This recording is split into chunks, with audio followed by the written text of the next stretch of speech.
নমস্কার, সকলে কেমন আছেন?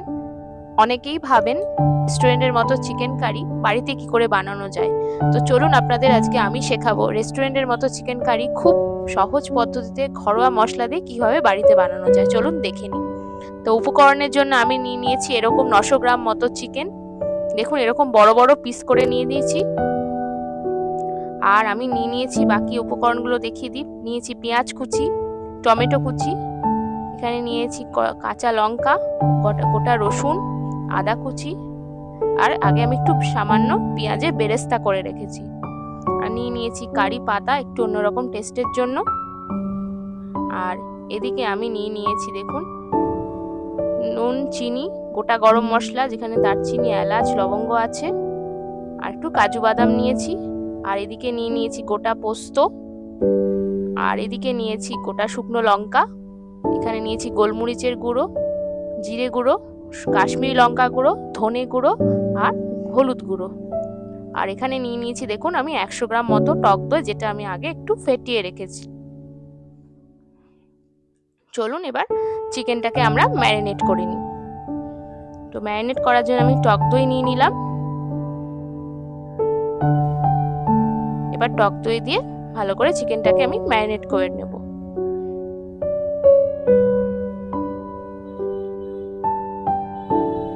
এটা মোটামুটি আপনারা 20 মিনিট মতো রেখে দেবেন ভালো করে। দেখুন আমার ম্যারিনেট করা হয়ে গেছে, তাহলে চিকেনটা ভালো করে নরম হয়ে যাবে। এবার আমরা চলুন মশলাটা বানিয়ে নিই। এবার আমি মিক্সার একটা জার নিয়ে নিয়েছি, এর মধ্যে সমস্ত মশলা চিকেন কারির জন্য মশলাগুলো আমি বানিয়ে নেব। প্রথমে দিয়ে দিচ্ছি অল্প বেরেস্তা,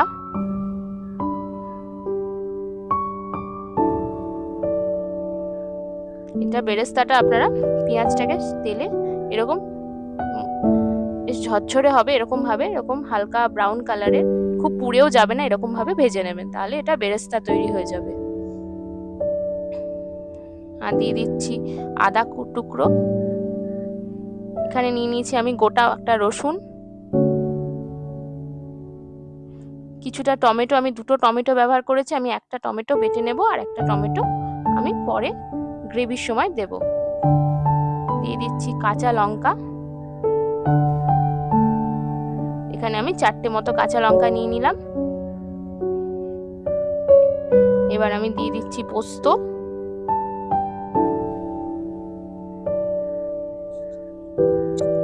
দিয়ে দিচ্ছি কাজু বাদাম। এবার একটুখানি সামান্য অল্প জল অ্যাড করব এর মধ্যে, খুব বেশি জল দেব না কারণ এটা ঘন হবে, সেই জন্য অল্প জল দিলাম। এবার আমি পেস্টটা তৈরি করে নেব। দেখুন আমার পেস্ট রেডি হয়ে গেছে, দেখুন এরকম কেমন ঘন হয়েছে। এইবার আমি রান্নাটা শুরু করব। চলুন কড়াইয়ে তেল গরম করতে দিয়ে দিয়েছি, আমার তেল গরমও হয়ে গেছে। এবার আমি ফোড়ন দিয়ে দিচ্ছি। ফোড়নের জন্য নিয়ে নিয়েছি গোটা গরম মশলা, 2টো এলাচ, 4টে লবঙ্গ, 4টে দারচিনি, ভালো করে আমি থেতো করে নিলাম। এর মধ্যে দিয়ে দিচ্ছি তেলের মধ্যে, ভালো করে ফোড়নটা ফুটে উঠলে আমি বাকি উপকরণগুলো মিশিয়ে দেব।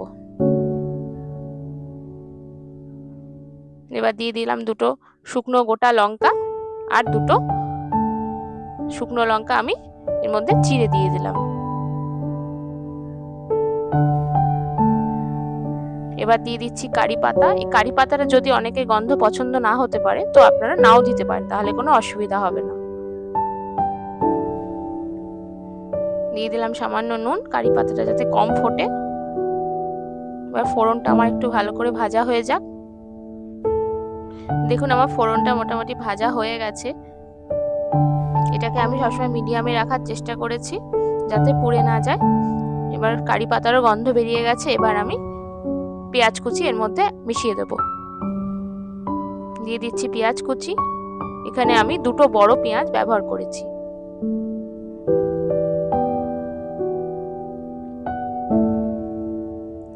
এবার আমি এটাকে ভালো করে নাড়িয়ে নিচ্ছি পেঁয়াজটাকে।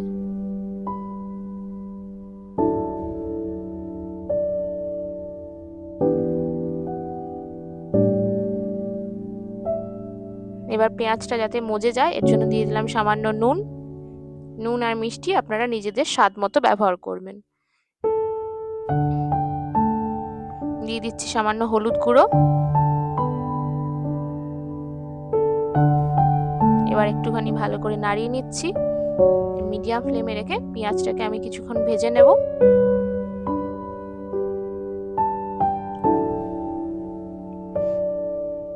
দেখুন আমার পেঁয়াজ ভাজা হয়ে গেছে। এবার আমি দিয়ে দেবো টমেটো এর মধ্যে। এখানে আমি আগে একটা টমেটো বেটে নিয়েছি, আর একটা টমেটো এভাবে আমি কেটে দিয়ে দিলাম। আর দিয়ে দিচ্ছি সামান্য চিনি। আবার ভালো করে আমি নাড়িয়ে নিচ্ছি।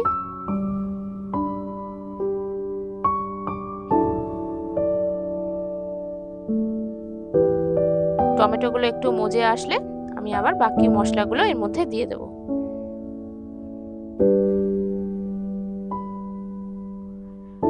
দেখুন আমার টমেটোগুলো পেঁয়াজগুলো মোটামুটি সেদ্ধ হয়ে গেছে। এবার আমি মশলাগুলো এর মধ্যে একটু দিয়ে দিচ্ছি কাশ্মীরি লঙ্কা গুঁড়ো, সামান্য গোলমরিচের গুঁড়ো, দিয়ে দিলাম 1 চামচ মতো জিরে গুঁড়ো,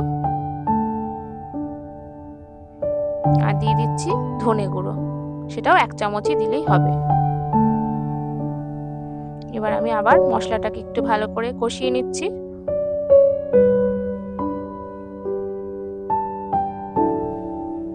দেখুন ভালো করে আমি মশলাটাকে কষিয়ে নিচ্ছি। সবসময় মিডিয়াম ফ্লেমে রাখার চেষ্টা করবেন।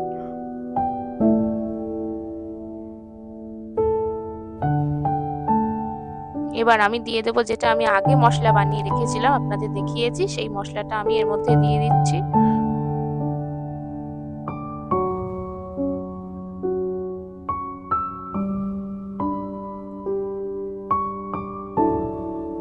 দেখুন আমি মশলাটা দিয়ে ভালো করে কষিয়ে নিচ্ছি।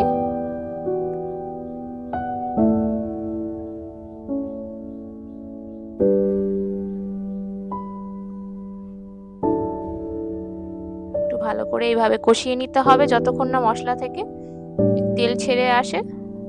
তারপর আমরা যে ম্যারিনেট করা চিকেন আমি আগে করে রেখেছিলাম সেটাকে এর মধ্যে দিয়ে দেব। দেখুন আমার মশলা থেকে তেল ছেড়ে এসেছে, দেখেছেন তো? এবার আমি চিকেনগুলোকে এর মধ্যে দিয়ে দেব।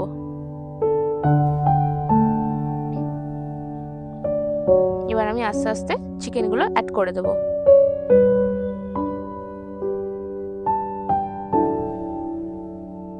এটা আমি আগেই দই দিয়ে আপনাদের বলেছিলাম ম্যারিনেট করে রাখতে। চিকেন যত বেশি ম্যারিনেট হবে তত খেতে ভালো হবে।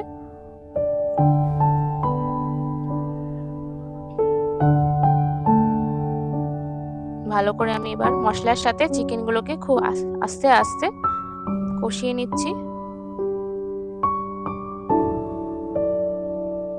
এখানেও ফ্লেমটাকে আপনারা মিডিয়ামে রাখারই চেষ্টা করবেন।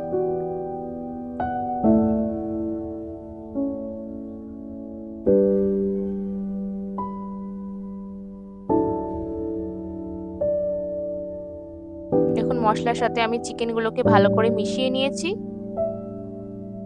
এইবার এটাকে ভালো করে আবারও আমি কষতে দেব যতক্ষণ না মশলা থেকে আবার তেল বেরোবে। এইভাবে আমি কষিয়ে নেব ভালো করে। দেখুন আমি 5 থেকে 6 মিনিট মতো ভালো করে কষিয়ে নিয়েছি। দেখুন আমার মশলা থেকে তেল বেরিয়ে গেছে।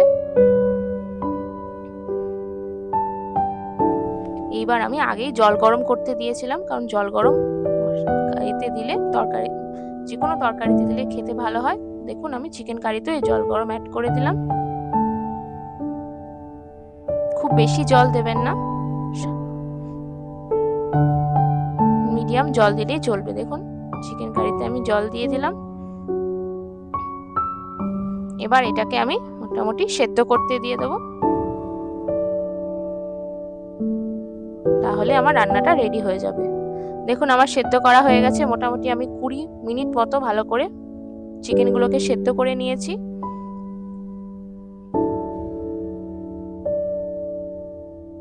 আমার চিকেন সেদ্ধ হয়ে গেছে। এবার আমি ওপর থেকে কাঁচা লঙ্কা দিয়ে দিলাম, দিয়ে দিচ্ছি সামান্য বাটার, যাতে একটু অন্যরকম গন্ধ হয়। বাটারটা মেল্ট হয়ে গেলে আমরা চিকেনটাকে নামিয়ে নেব।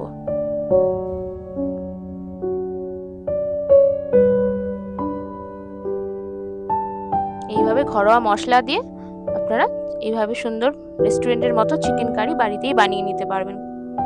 তো আমার চিকেন কারি রেডি হয়ে গেছে, চলুন আমরা পাত্রে ঢেলে নিই। দেখুন আমি একটা পাত্রে চিকেন কারিটা ঢেলে নিয়েছি। চলুন এবার একটু সুন্দর করে পরিবেশন করে নিই। যেহেতু আমি কারি পাতা দিয়েছিলাম তাই পাশ থেকে এরকম কারি পাতা দিয়ে দিলাম।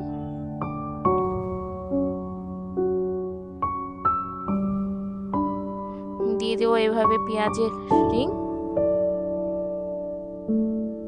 তো এইভাবে আপনারা বানিয়ে খাবেন বাড়িতে চিকেন কারি এইরকমই ঘরোয়া মশলা দিয়ে।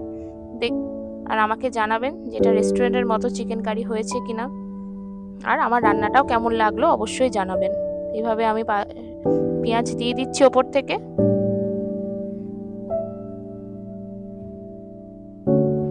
এবার আমি ওপর থেকে দিয়ে দেবো সামান্য বেরেস্তা, যেটা আমার আগেই কিছু বেঁচে ছিল।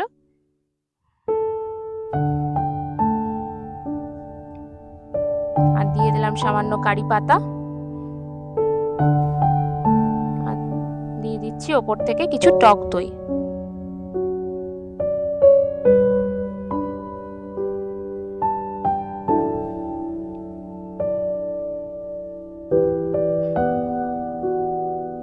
চলুন আমার restaurant style chicken curry ready হয়ে গেছে। তো আপনারা এইভাবে বাড়িতে বানিয়ে খাবেন আর সকলকে খাওয়াবেন আর বলবেন আমাকে কমেন্ট করে প্লিজ যে এটা কেমন খেতে লাগলো। তো আজকের মতো আমার রান্না এই পর্যন্তই। সকলে ভালো থাকবেন, সুস্থ থাকবেন। নমস্কার।